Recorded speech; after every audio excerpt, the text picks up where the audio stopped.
नमस्कार दोस्तों, राधे राधे। मेरा नाम है C Akash Karan, I am SEBI registered research analyst. कल मैं आपके साथ अपना 7 स्टॉक लेके नहीं आ पाया, इसलिए आज हम अपना 7 स्टॉक और 8th नवरात्रि का स्टॉक दोनों इसी वीडियो में डिस्कशन करेंगे। तो चलिए स्टार्ट करते हैं। देखो दोस्तों, सबसे पहले आपको एक चीज़ देखनी है कि आज के टाइम पे जो सबसे ज़्यादा फोकस चल रहा है, जो दो सेक्टर सबसे ज़्यादा फोकस में है वो कौन कौन से हैं। एक है ईवी का, यानी कि इलेक्ट्रिक व्हीकल्स का, एंड दूसरा वहीं की वहीं है ग्रीन एनर्जी का। ठीक है, आप सभी को पता है कि ये सबसे ज़्यादा आज के टाइम में फोकस में है। अब मैं एक ऐसा आज आपके लिए स्टॉक लेके आया हूँ जो इन दोनों में काम कर रहा है एंड बहुत ही अच्छा उसका आगे जाके रिजल्ट्स आ सकता है। उस स्टॉक का क्या नाम है? उस स्टॉक का नाम है टाटा पावर। तो आज हमारा जो 7th स्टॉक है जो हम नवरात्रि में कवर कर रहे हैं वो है टाटा पावर का। अब मैं आपके साथ इसकी चीज़ें डिस्कशन करते हुए चलूँगा कि क्या मुझे लगता है इसमें आगे देखने को मिल सकता है। देखिए, ये है टाटा पावर के जो प्राइजेस वगैरह। अभी ये चल रहा है अराउंड 388 के रेट पे। अगर आप वैल्यूएशन की बात करते हो तो ये यहाँ पे भी बहुत अच्छी वैल्यू पे ट्रेड कर रहा है। इसके बाद चीज़ें अगर हम देखते चलते हैं, कंपनी करती क्या है सबसे पहले वो समझिए। देखो, टाटा पावर सबसे पहले वही बात हो गई, टाटा का नाम जहाँ आ जाता है वहाँ ब्रांड आ जाता है, तो वो चीज़ हमारे लिए कंफर्म हो गई। ये बिजनेस में है of generation and transmission and distribution of electricity. ठीक है, काफ़ी जगह इनके ऑलरेडी प्रोडक्ट्स चल रहे हैं, इनका पावर जा रही है। ठीक है, इसके बाद इनका एम क्या है? इनका एम है produce electricity completely through renewable sources. ठीक है, आज के टाइम पे सबसे ज़्यादा जो फोकस में है वो रिन्यूएबल ही है, एंड उसी पे कंपनी वहाँ पे काम कर रही है। इसके बाद थोड़ा सा और आगे बढ़ते हैं, तो ये मैन्युफैक्चर भी कर रहे हैं solar roofs and plants to build 1 lakh EV charging station. ठीक है, सबसे बड़ा जो चार्जिंग स्टेशंस का आगे जाके आप अगले 2 साल में 3 साल में देखोगे, जिसकी डिमांड भी सबसे ज़्यादा आने वाली है। आपको पता है इलेक्ट्रिक व्हीकल्स कितने ज़्यादा सेल हो रहे हैं। आपकी कंपनी हो गई, चाहे हुंडई हो गई, चाहे आपके बड़े बड़े ब्रांड्स हो गए, वो सब आपका जो निकाल रहे हैं इलेक्ट्रिक व्हीकल्स को निकाल रहे हैं। टाटा तो आपको पता ही है कि कितना उस पर काम कर रहा है। अब उसके लिए ईवी चार्जिंग स्टेशन भी चाहिए, तो सबसे ज़्यादा जिसमें वो काम कर रहा है वो टाटा पावर ही है। ठीक है, उसके बाद आप ये देख सकते हो largest vertically integrated power company ये ऑलरेडी है। इसके बाद मैंने आपके साथ कुछ ऐसी चीज़ निकाली है जो कि ये आगे वाले प्रोडक्ट्स में काम कर रहे हैं। अब आप इनके रीसेंट न्यूज़ एंड ऑर्डर पढ़ सकते हो, और ये मैंने विद डेट्स निकाले हैं। लेटेस्ट आप देख सकते हो, ये 29 सितंबर का ही है, जहाँ पे इन्होंने अपनी एक सब्सिडरी के थ्रू करा है, जहाँ पे इन्होंने पार्टनर करा है वी कॉमर्शियल व्हीकल के साथ, जहाँ पे ये अपने इलेक्ट्रॉनिक कमर्शियल व्हीकल एडॉप्शन को इंडिया में लाने वाले हैं एंड एक्सपेंशन कर रहे हैं ईवी इंफ्रास्ट्रक्चर पे। सबसे ज़्यादा जो ईवी इंफ्रास्ट्रक्चर पे एक्सपेंशन हो रहा है, या आप बोल सकते हो कैपिटल एक्सपेंडिचर हो रहा है, वो टाटा पावर ही कर रही है। इसके बाद ऐसा नहीं है कि ईवी में ही काम कर रहे हैं, वहाँ पे आप देख सकते हो ये जो रिन्यूएबल एनर्जी है वहाँ भी इन्होंने एक एमओयू साइन करा है, यानी कि मेमोरेंडम ऑफ अंडरस्टैंडिंग साइन किया है। किसके साथ? बड़े ही सरकारी बैंक के साथ, यानी कि बैंक ऑफ बड़ौदा के साथ, to promote clean energy adoption. ठीक है, among MSME and commercial industrial customer through solar financing. ये वहाँ भी बैंक ऑफ बड़ौदा के साथ भी एक एमओयू करके बैठे हैं, जहाँ पे ये इसको प्रमोट भी करने वाले हैं। इसके बाद अब काम देखो कितना जल्दी जल्दी हो रहा है। यहाँ ये 29 सितंबर था, ये 26 सितंबर, और ये आ गए हैं 16 सितंबर पे।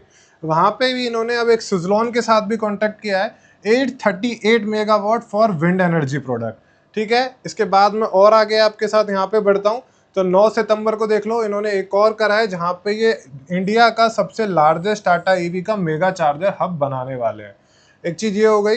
इसके बाद और भी ये चीज़ें हैं जिनको ये लाने वाले हैं। अब हम जो चीज़ देखेंगे वो चीज़ ध्यान से समझना, इनके upcoming expansion plan and strategic focus को हम समझने वाले हैं। इसी की वजह से हमने इसको अपने उसमें कवर किया है। ये 2.53 से लेके 3 गीगावाट का रिन्यूएबल एनर्जी प्रोजेक्ट लेके आने वाले हैं इन फाइनेंशियल ईयर 26। और आप देखोगे जिसमें से ये 25,000 करोड़ का टोटल कैपिटल एक्सपेंडिचर कंपनी करने वाली है। इस स्टॉक को आप कोई भी 1 साल 2 साल के लिए मत देखना, एटलीस्ट इसको 5 ईयर्स प्लस जो लोग ट्रेड करना चाहते हैं उसके लिए स्टॉक देखो, क्योंकि इसमें आपको 1 साल 2 साल में इतना मोमेंटम देखने को नहीं मिलेगा। पर जब ये प्रोडक्ट्स एक्सपेंड हो जाएंगे, जब इनसे काम पूरा हो जाएगा, इन पे कैपिटल एक्सपेंडिचर पूरा हो जाएगा, जब इसमें बहुत ज़्यादा इनका रेवेन्यू आना स्टार्ट हो जाएगा, इसके बाद ये 3700 मेगावाट सोलर सेल्स में भी काम करने वाले हैं एंड ये फाइनेंशियल ईयर 26 पे काम होने का पूरा है। और चीज़ें मैं आपको एक दो चीज़ें और दिखा देता हूँ। इनका प्लान है टोटल कैपिटल एक्सपेंडिचर करने का 1.46 lakh crore between financial year 25 to 30। यही जो मैं चीज़ अभी आपको बता रहा था, 1 साल 2 साल सोच के मत चलना, क्योंकि कंपनी खुद ही अगले 5 साल तक कैपिटल एक्सपेंडिचर करने को सोच रही है। क्योंकि जहां हम ग्रीन एनर्जी की बात करते हैं, वो ग्रीन एनर्जी में जो फोकस आने वाला है या ईवी में फोकस आने वाला है, 1 2 साल 3 साल तो हम सब लोगों को समझने में लग जाएंगे। उसके बाद ये चीज़ें कैपिटल एक्सपेंडिचर का जो कंपनी कर रही है उसका रेवेन्यू एंड उसका प्रॉफिट आना स्टार्ट हो जाएगा। ठीक है, तो ये चीज़ हो गई।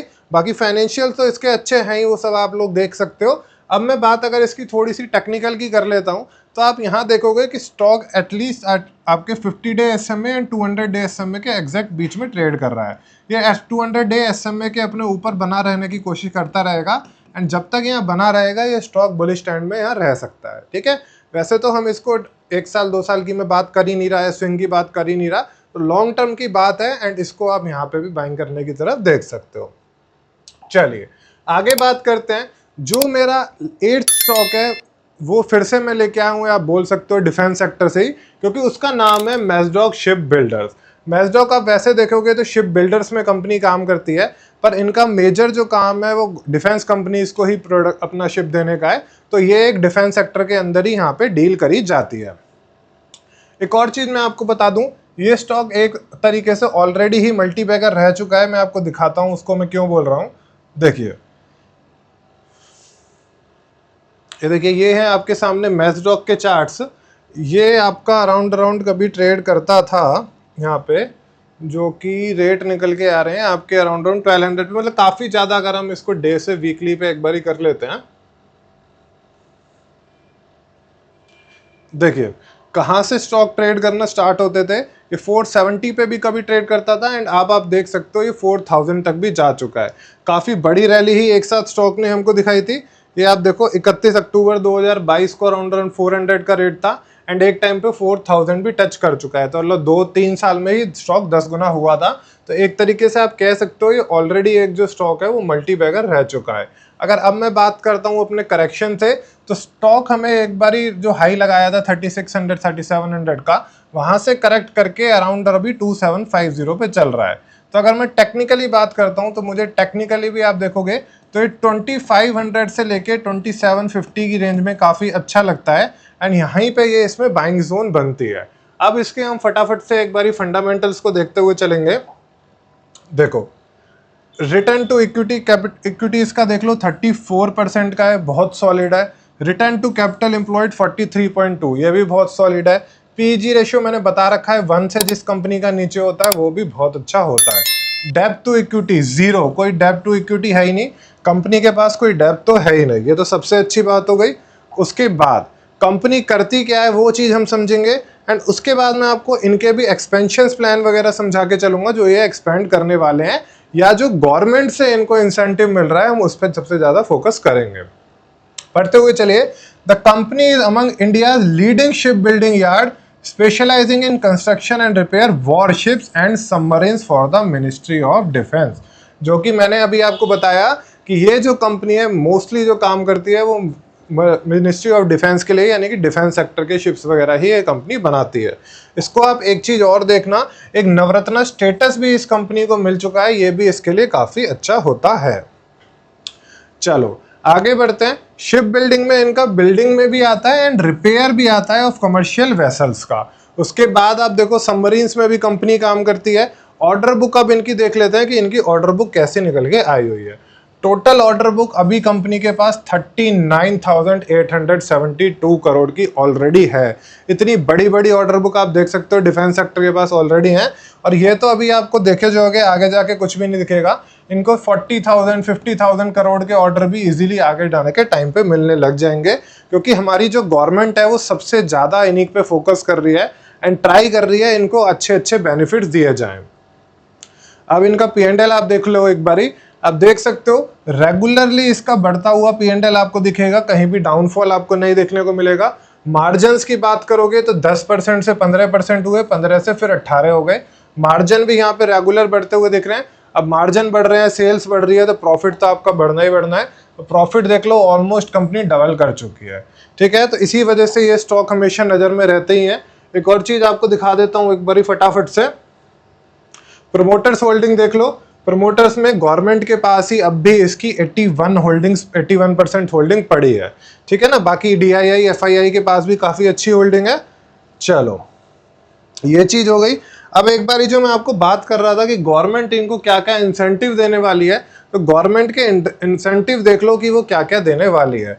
ये शिप ओनर्स को क्रेडिट नोट मिलेगा वर्थ ₹40। ये मैंने एक और वीडियो में आपको ऑलरेडी समझा रखा है, उसका लिंक मैं डिस्क्रिप्शन में डाल दूंगा, आप उसको पढ़ सकते हो। इसके बाद जो आज भी एक न्यूज़ आई थी एंड पहले की भी न्यूज़ है कि इनको शिप इंडस्ट्री को पूरी को, मैजडॉक की बात नहीं कर रहा हूँ मैं, पूरी शिप इंडस्ट्री को 70,000 करोड़ तक का फाइनेंशियल सपोर्ट गवर्नमेंट देने वाली है।